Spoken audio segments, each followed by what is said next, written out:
My name's Jill Rowe, and in this episode of The Different Podcast, I talk with Steve Chalke all about learning. We discuss how learning needs to be deep and goes far beyond just remembering facts. We all need to grow wisdom too. We talk about the richness of neurodiversity rather than neuroformity. And we see the wonder and necessity of the invitation to all of us to go deeper and deeper in our learning for the sake of both ourselves and the world around us. Steve Chalke. And Jill. Nice to Jill see Rowe. you. Not any old Jill. Very specific. Specific Jill Rowe. How are you today? I am hot. It is. It's a bit sweaty in here. Yes. It's been hot forever. But they say that tomorrow, I know, I can't wait. there's times when we made this, if it happens, it's going to be a deluge with flooding. Really? Oh, Yeah. I was just going to say, there were I hope loads. so, but then I stopped. No, there were loads of warnings on. Well, when I was listening to the news this morning, they said, that's be afraid. That's basically what they're saying. Okay. It's going to be not good. But it would be great if, I worry about the reservoirs. Do you know, I worry about the reservoirs. Yeah. Some people worry about their garden. And it is nice to have a nice garden. But I think people having water to drink is probably a little bit more important. Oh, and water to pour on their gardens, of course. Yeah. Anyway, it's great, isn't it? It's really good. And what's good for me, do you know, in this, is literally this week, Yes. I've been asked 10 times, if once, like, God, where have you been on holiday? And I just say, look, I'm half Indian. I walk down the high street 3 times. This is what happens. The sun, and I go a brown colour. So, Looking but healthy. Seriously, I've been asked so many times this week. Do you know what where I I've been thought on you were holiday. going to tell us? Do you know what I thought you were going to announce? No, what's Your that? patronage. Oh, this is the greatest achievement of my life. Honestly, it makes me so happy. Although I forgot about it just then. Yeah.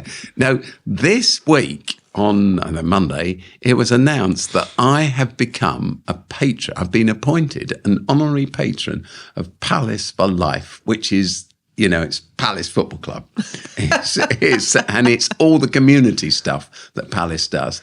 Everything they do in communities across South London, we are South London proud, comes under Palace for Life. So that Palace do, they are a great club, genuinely. There are other great clubs in the Premiership. Everton is one. Yeah. The fantastic community development programs they run. West Ham runs some really good stuff. There's some good examples, some not so good examples, and Palace is a great example, and they asked me to be a patron. Congratulations, So, as I've been Steve. a Palace fan all my life, I feel like... It's your boyhood dream. Yeah, and my daughter-in-law, one of my daughter-in-laws said to me, she said, oh, that's great, Steve. It's a lot better than being an ecumenical canon.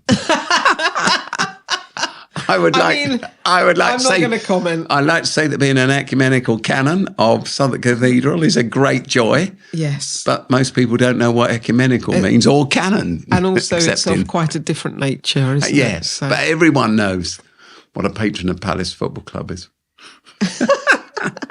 Anyway, no, it was a joy. And I was in meetings with Palace this morning about, not because of that, but regular meetings about, there are lots of projects that are run jointly between Palace for Life and Oasis. A huge number, actually. I know. You've told us all of that before, Steve. I realise this is your pet subject. No, it's not my pet subject. Anyway. Partner. They are. That's And my it's a pet great subject. partnership as well. I was watching a video. It popped up on my Facebook this week. And it was of this 16-year-old lad who had just crashed and burned it with school. Like it had been a disaster. But this video was all about him. He set up his own hairdressing business. He's got like clients. It's a really cool little barber shop that he set up. He's learnt how to do it watching YouTube videos, and his dad and his cousins letting him try it out, try out his skills. Yeah. he's got a real entrepreneur, and he was talking, he's got this real entrepreneurial thing. And you could see that this young man had picked up loads of learning. He'd like discovered a whole load of stuff, and it wasn't from school. Wow, there's a thing. And it got me thinking about this idea of actually what we need in life probably is more about deep learning.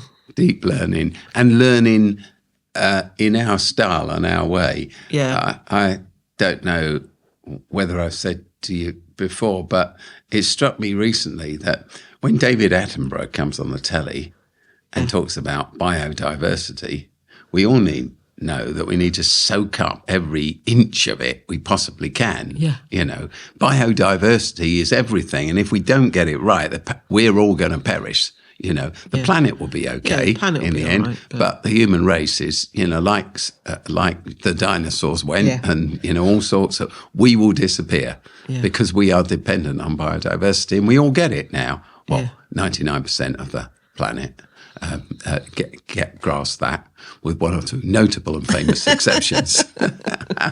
But the thing is, when you come to talk about neurodiversity, everybody still sees it as a problem, or many people still see it as a problem, because, you know, there's this kid, they can't spell, you know, they don't like reading. You know, what's wrong with them? Yeah, they you know, they do their GCSE and they get marked down because they can't, you know, spell appropriately, you know, and all this kind of stuff.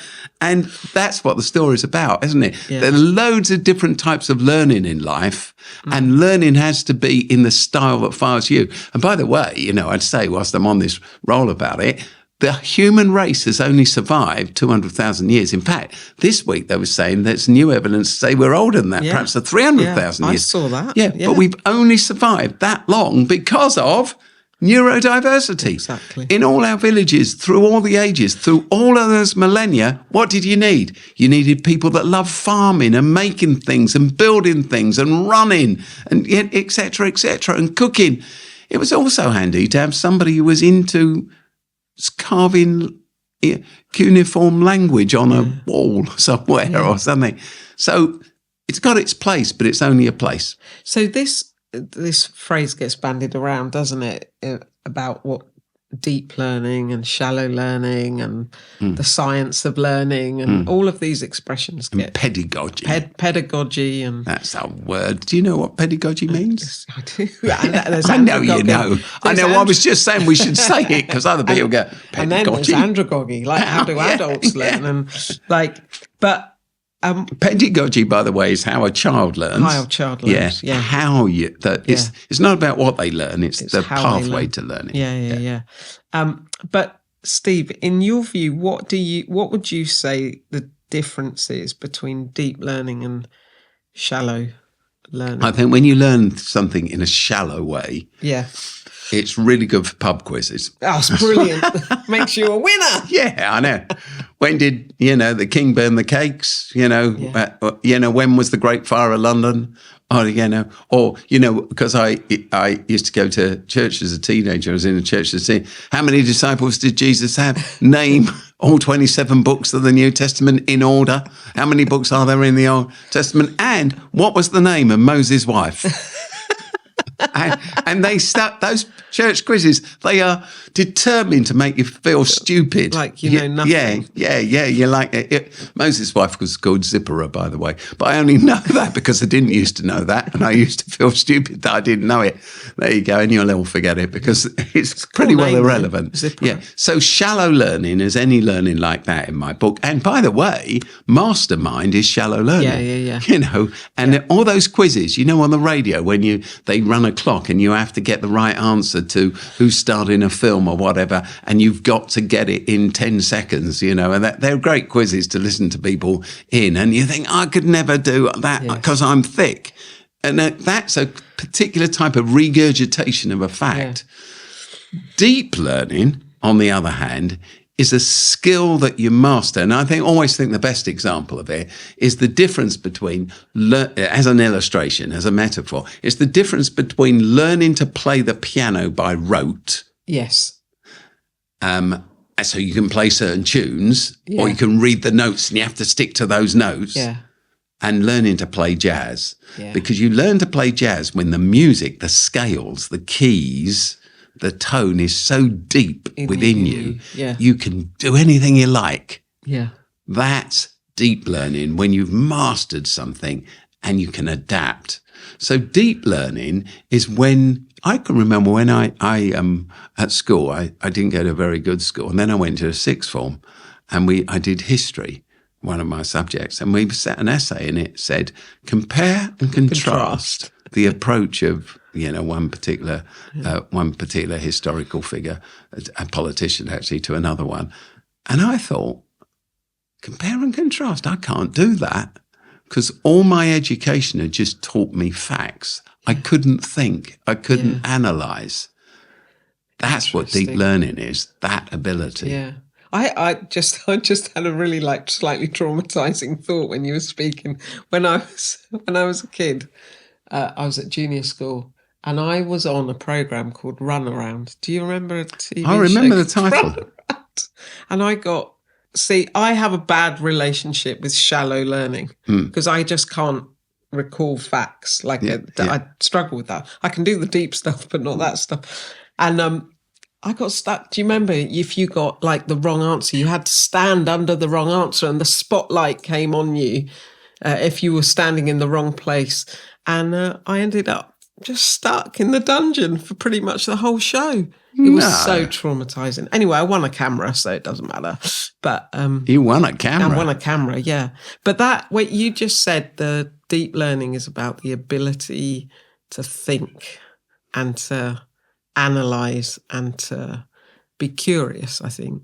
Yes, it's being curious, to explore, to keep exploring. I think that people talk about, when are you old? Do you know? Yeah.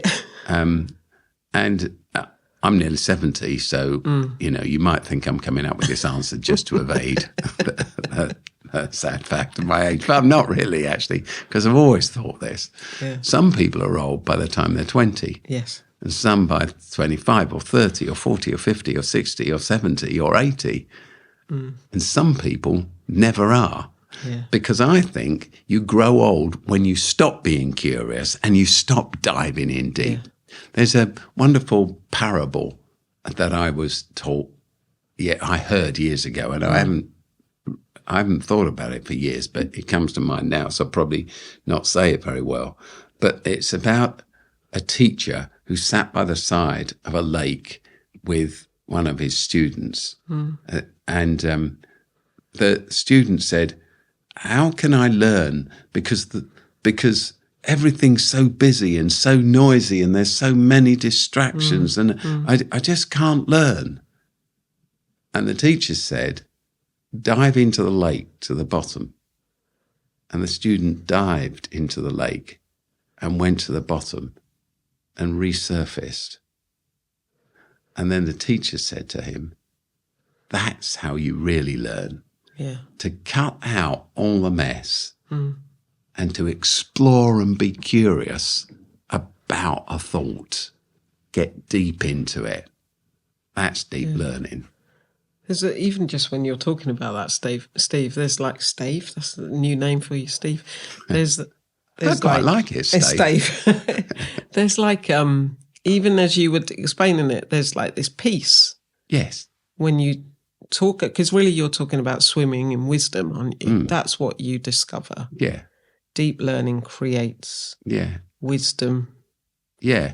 And have the courage to. I was talking to someone this week. I went to a kind of big event to speak and about leadership. Anyway, there was lots of kind of, I suppose, 30-something people that came to it, and then they all, a load of them invited me out for a drink afterwards, which was very nice. Yeah. And so I sat talking to this young woman who was absolutely brilliant. And she said she's leading an organisation which she founded and set up. And she said, like, it's so overwhelming, and sometimes I feel so lonely, and sometimes I feel so kind of, it's like I can't carry on and overwhelmed. And there's lots of things you can say about that. But I said to her, do you know, because they knew I was a vicar, you know, and because it had been announced. And I said, well, there's this story of Jesus. And I said, you'd expect me to tell a story about Jesus, wouldn't you?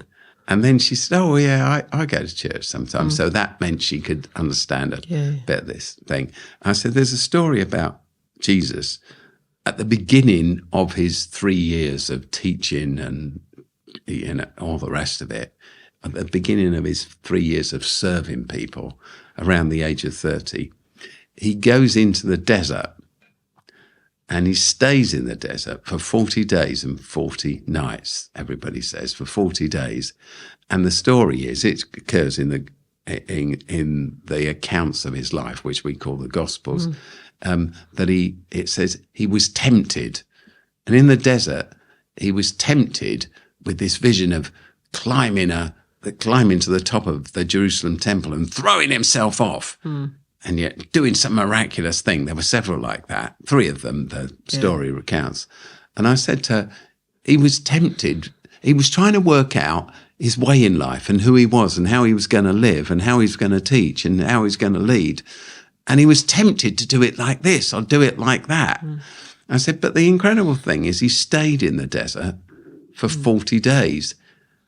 He didn't rush out of it to get away from the silence and the loneliness and the questions and the doubts. He stayed and he thought it through. And I said, it strikes me, and I said, and I do this, I've done this very often, when I've got loneliness or doubts or questions that are really pushing me to delve deeper, to dive deeper, to explore, to be curious and to find wisdom. Instead of that, I think, I'll turn on a box set, you know, let's put an album on and let's turn it up. Let's get some noise. Let's go out. Let's do something. So you run away from the loneliness by having fun. Yeah. And that's not to say that fun and being with people is a bad thing. But it's sometimes good. Don't despise the moment that's hardest to bear, because through it you can learn and you learn the wisdom of life. Yeah. So there's something in there, isn't there, about actually asking the question of ourselves, what am I learning in this experience? Yes. There is a world of difference, I think, between being able to remember stuff, facts, and learning, truly learning, isn't there? And there's something about the process of how you actually come to learn something. Yes. And it's settled deep within you. Yeah. There's a scholar, I think still alive actually, David Klobe. Yeah. And he talked about the cycle of learning. And I may have said this before, but René Descartes, you know, talked about how, you know, I think, therefore I am. And he was the father of the Enlightenment, as we call it. You know, at the scientific age, you think, and therefore you become something. We now know, actually, scientifically, that René Descartes was wrong. That's not to say he wasn't hugely intelligent, but he lived before the exploration of how our brain works, which has been made possible in the last 50, 40, 30 years. So we now know, and Klobe's study picks up on all of this, is that we learn by having an experience. That's how we learn wisdom.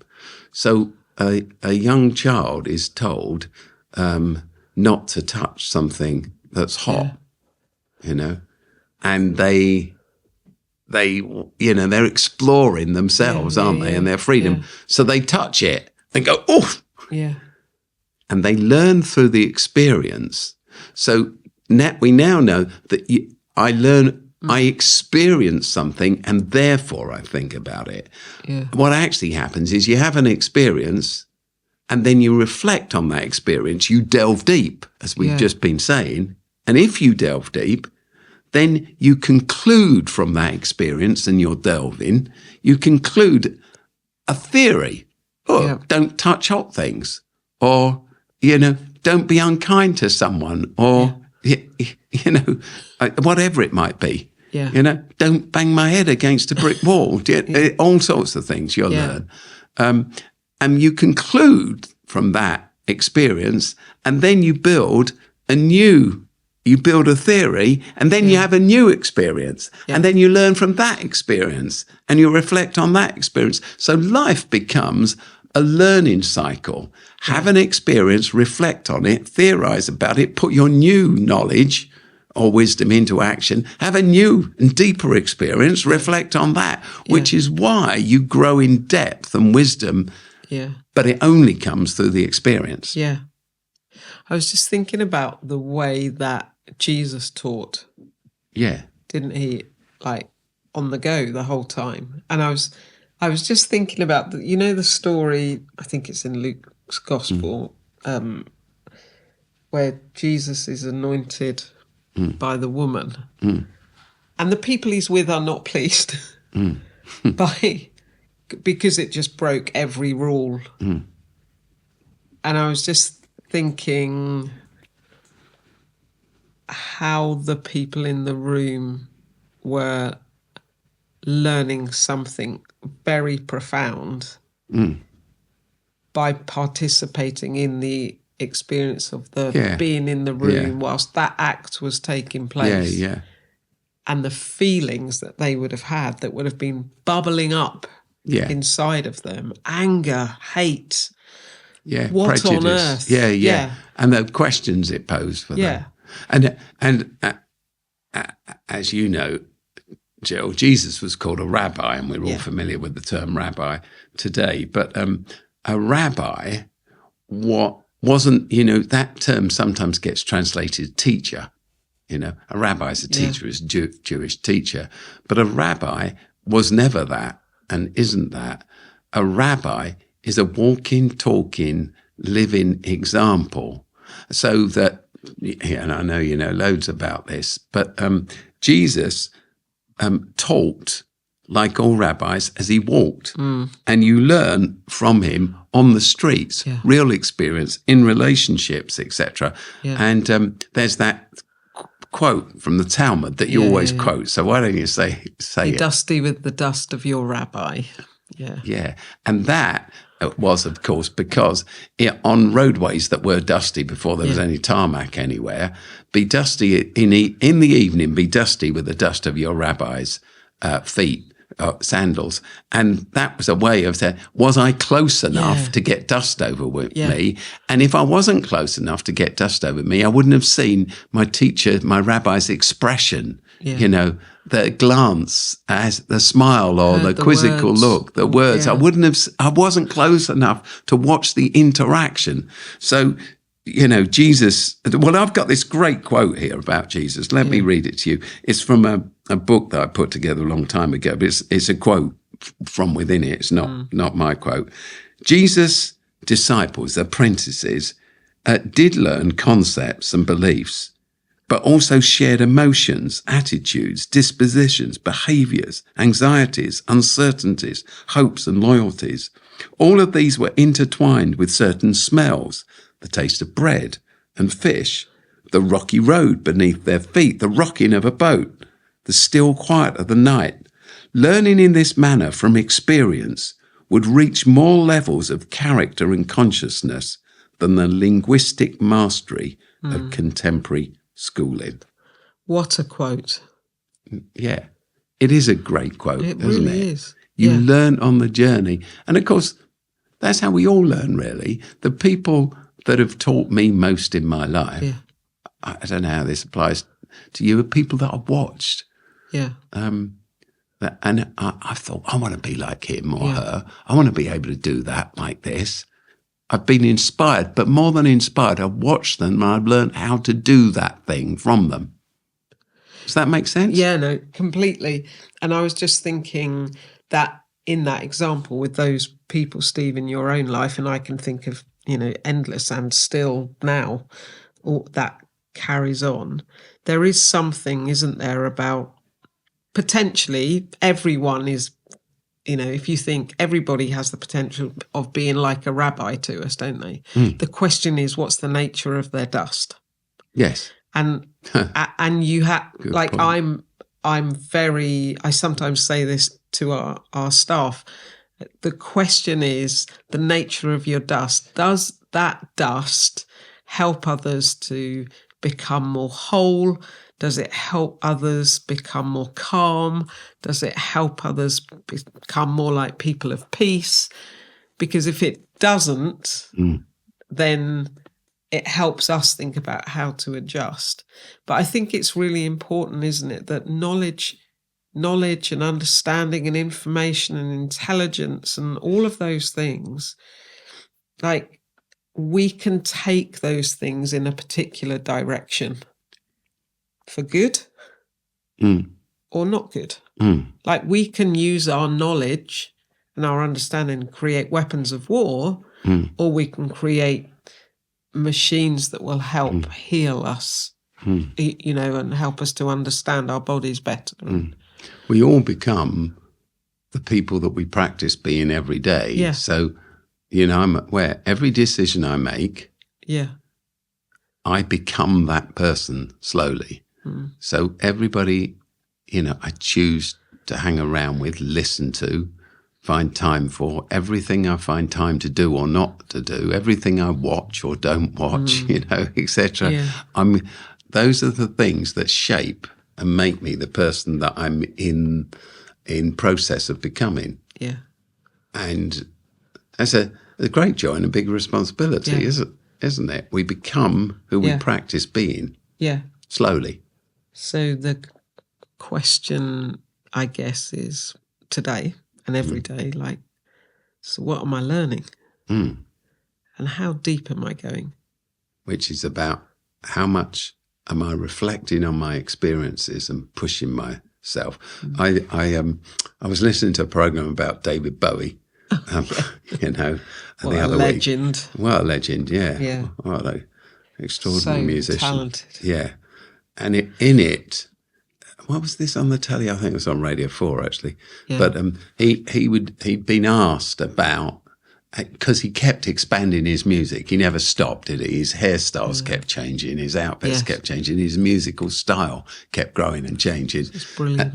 And he said this. He said, you should always be a little bit out of your depth. Yeah. He said, it's like being in the sea. He said, you should be in a place with all your learning where you can't quite touch the bottom, Yeah. Not too much out of your depth because you'll start sinking, but make sure you're out of your depth, because when you're a little bit out of your depth, that's the best place to research and to be pushed forward and to grow. And I thought, that's a good metaphor, isn't it? Be a little bit out of your depth, because that means you're moving on, you're moving forward, you're getting deeper. Yeah. So a question for you.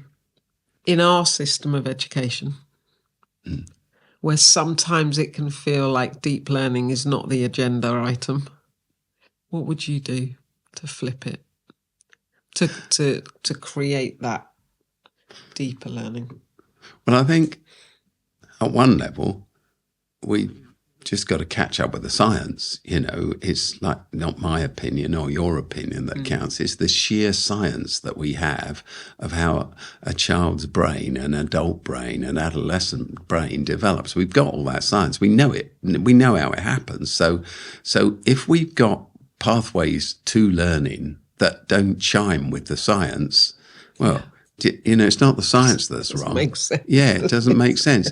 If you're talking about kids, if we got a quarter of children who are neurodiverse, who do not learn off a page, well, we're going to leave a quarter of our children behind. If we leave a quarter of our children behind just for that reason, we're going to have a pretty poor economy, because every child is an asset to the economy or a cost to the economy. So you can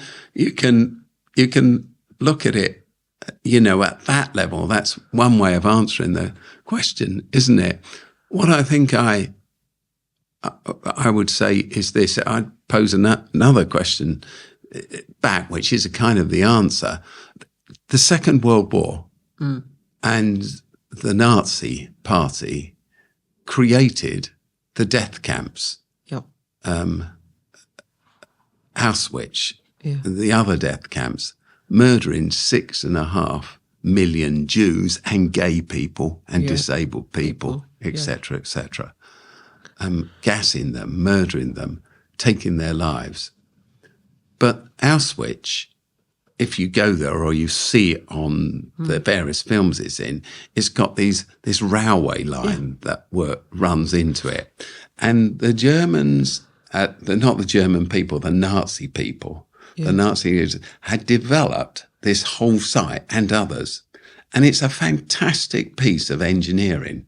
Now, of course, the greatest centres of learning, enlightenment learning of technology were in Berlin. Yes. You know, they led in the Enlightenment. Yeah. So German engineering is still worldwide prized, isn't it? Yeah. The best engineers designed the railway system. Yeah. The best timetablers delivered truckload after truckload, trainload after trainload of people that were due to be exterminated on a regular basis, never late, constantly arriving. The best architects and engineers designed the gas chambers and the chimneys. The whole thing was put together. The best doctors practice eugenics.